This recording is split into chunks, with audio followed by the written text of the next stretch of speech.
para que não me exaltasse pelas excelências das revelações, foi-me dado um espinho na carne, a saber, o mensageiro de Satanás, para me esbofetear, a fim de me não exaltar, acerca do qual 3 vezes orei ao Senhor para que o tirasse de mim.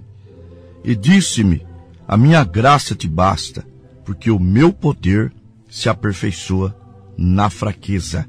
Segunda carta aos Coríntios, capítulo 12, do versículo 7 ao 9. Programa da Fé. De volta à palavra original.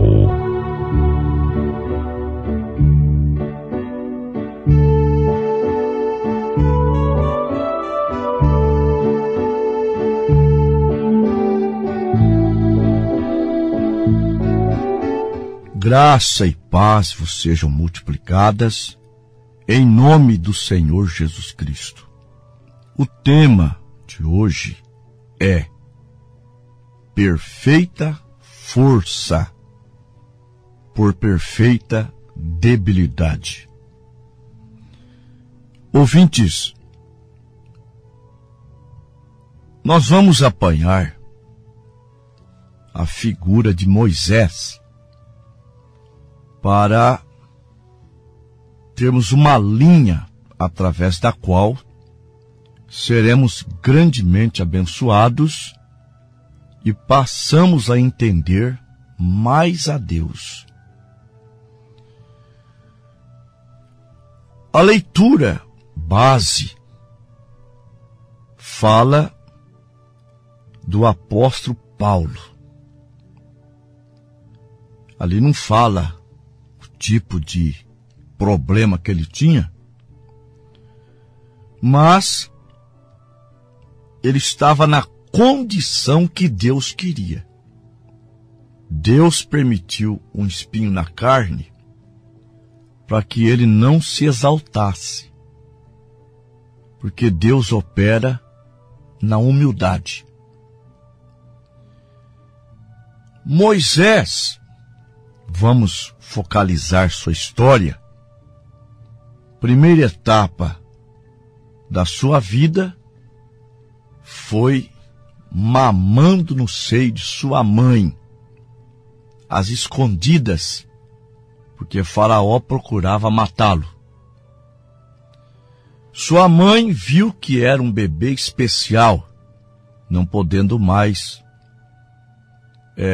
escondê-lo. Ela então o coloca em um barquinho e o lança nas águas do Nilo. As amas da filha de Faraó o encontra e o leva para a sua patroa, a princesa. E a princesa se afeiçoou daquela criança. E Miriam, que não havia se afastado para ver o desfecho daquela cena, ela sugere que a filha de Faraó mande chamar uma mãe hebreia para cuidar da criança. É claro que Miriam, quando a filha de Faraó disse que seria uma boa ideia, ela buscou a própria mãe, Joquebede. Joquebede, além de criar o próprio filho, ela receberia um salário. Como você pode ver o quanto Deus pode mudar um quadro caótico de tristeza, de angústia, de amargura, em um quadro de bênçãos, de alegria, de prazer, de sorriso. Deus pode mudar uma situação num piscar de olhos. Até então, como ela cria que o seu filho seria o libertador de Israel, pelo fato de estar completando os 400 anos a lógica falou mais alto, o bom senso.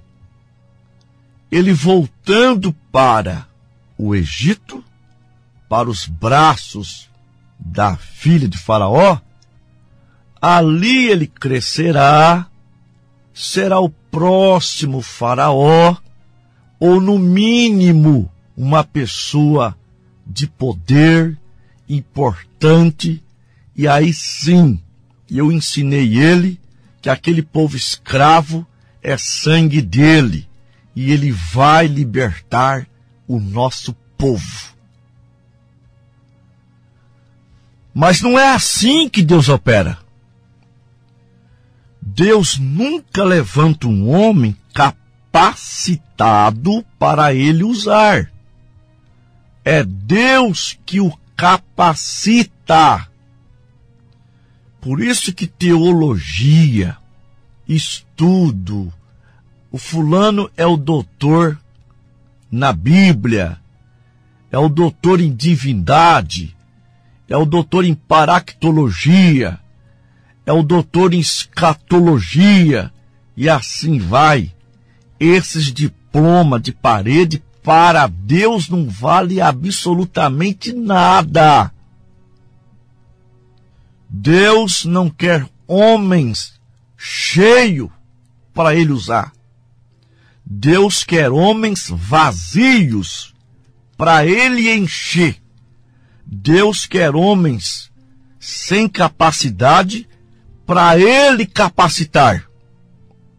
E eu tenho Bíblia para mostrar. Primeira carta aos Coríntios, capítulo 1, a partir do versículo 26. Porque vede, irmãos, a vossa vocação, que não são muitos os sábios, segundo a carne, nem muitos os poderosos, nem muitos os nobres que são chamados, mas Deus escolheu as coisas loucas deste mundo para confundir as sábias. E Deus escolheu as coisas fracas deste mundo para confundir as fortes. E Deus escolheu as coisas vis, as desprezíveis e as que não são, para aniquilar as que são, para que nenhuma carne se glorie perante ele. Moisés, na condição de filho da filha de Faraó, matou um egípcio porque estava batendo em um de seus irmãos israelitas.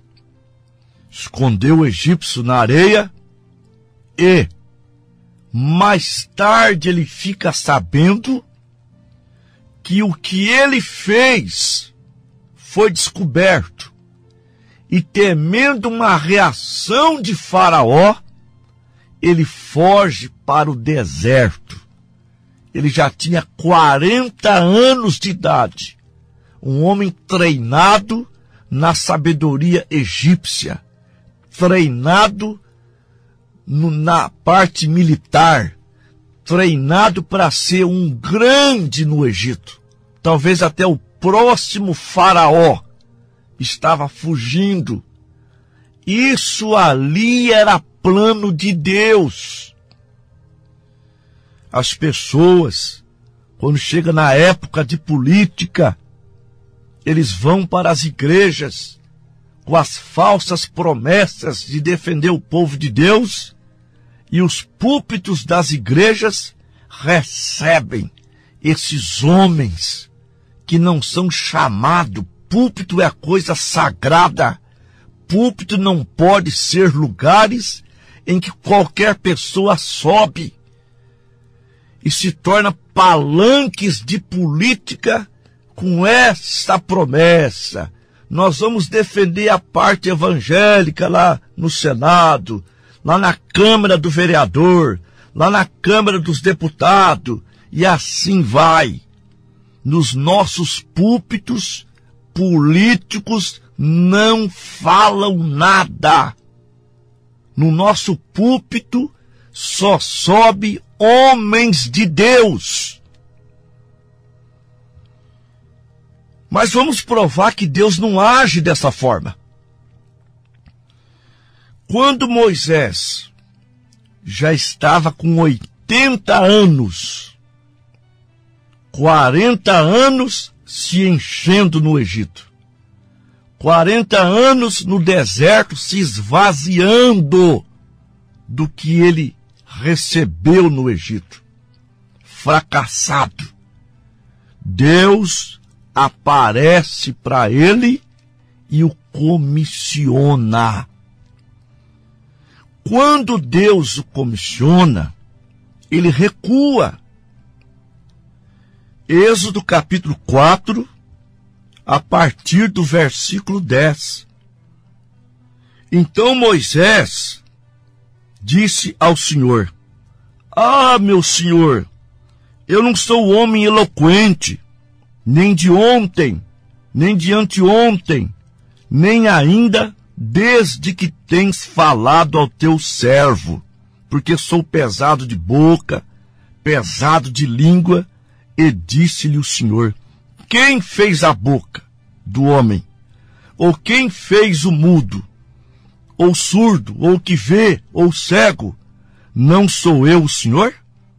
Vai, pois, agora, e eu serei com a tua boca, e te ensinarei o que hás de fazer. Todo homem chamado, ele recua. Ele não fica cutucando seu pastor para ter um cargo, para ser pregador, para que o pastor o unja. Não, ele sabe que a missão é árdua. O verdadeiro pastor, ele não deseja a igreja lotada e as portas escancaradas para o mundo. Ele sabe que o que ele tem que pregar é a porta estreita, é o caminho estreito, é a sã doutrina, e isso não enche igreja. Mas muitos deles têm o ofício como profissão e não como chamada.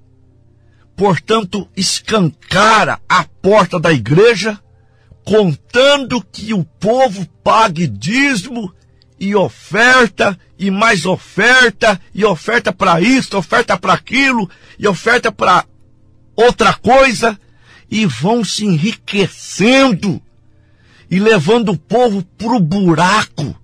Mas digo uma coisa, pessoas que lotam esse tipo de igreja têm os pastores que elas merecem, porque elas não estão atrás do reino de Deus, estão atrás de coisas materiais.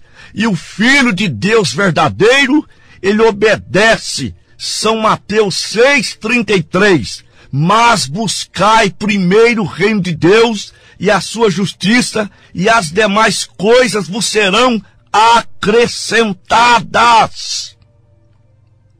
Não é buscar primeiro o reino da terra para ir atrás do reino de Deus.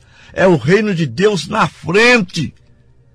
Não é a carroça na frente dos bois, é os bois na frente da carroça. Então, Moisés estava do jeito que Deus queria que ele estivesse. Como está escrito em São João 15,5.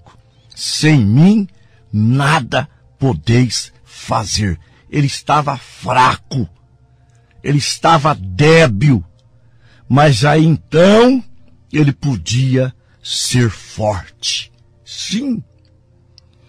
Ouvintes preciosos, eu quero dar um conselho para vocês.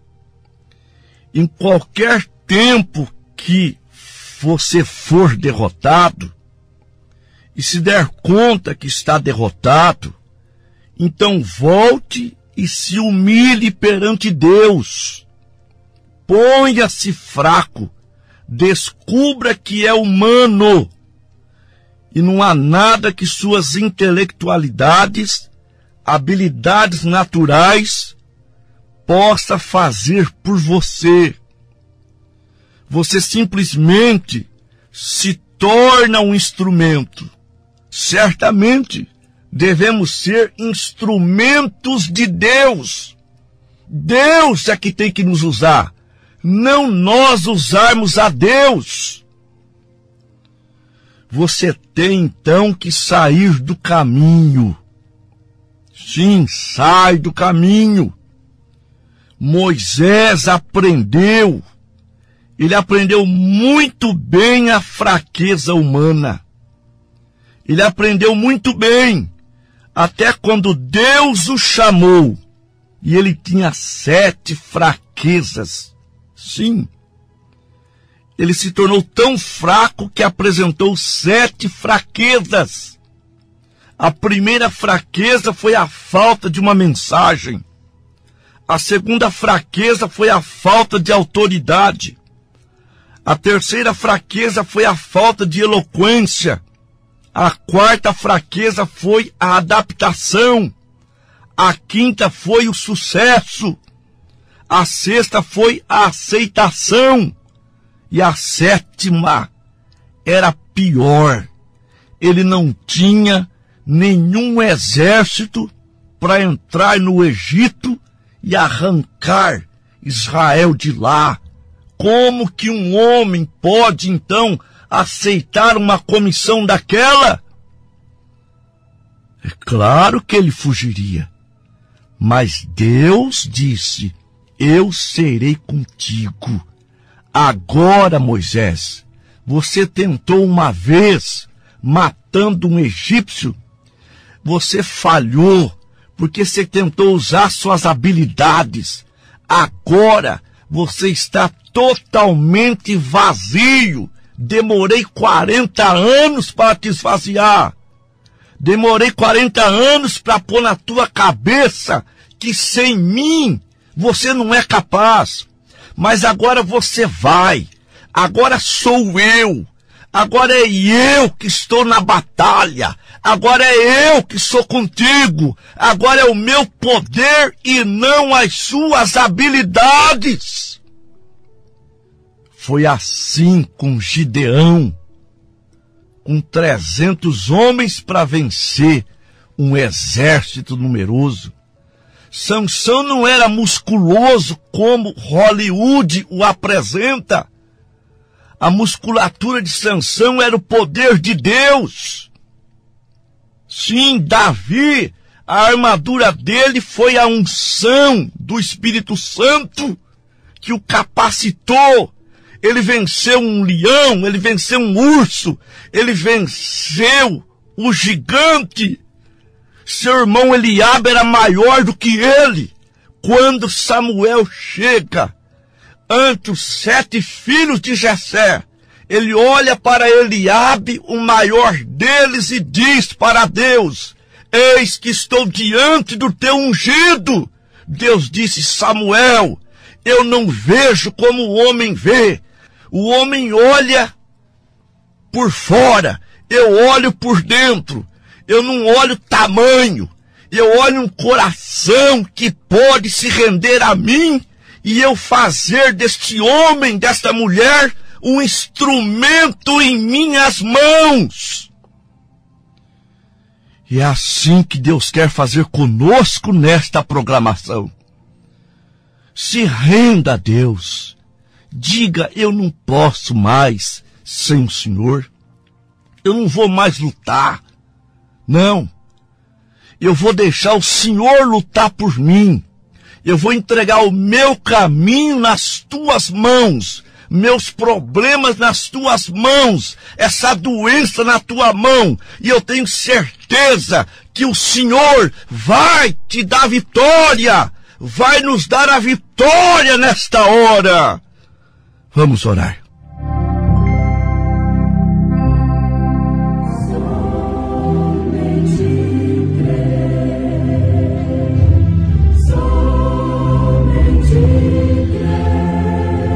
Bendito Deus e nosso Pai celestial, eu me humilho perante a tua grandeza, sabendo que estamos fortes é quando somos fracos.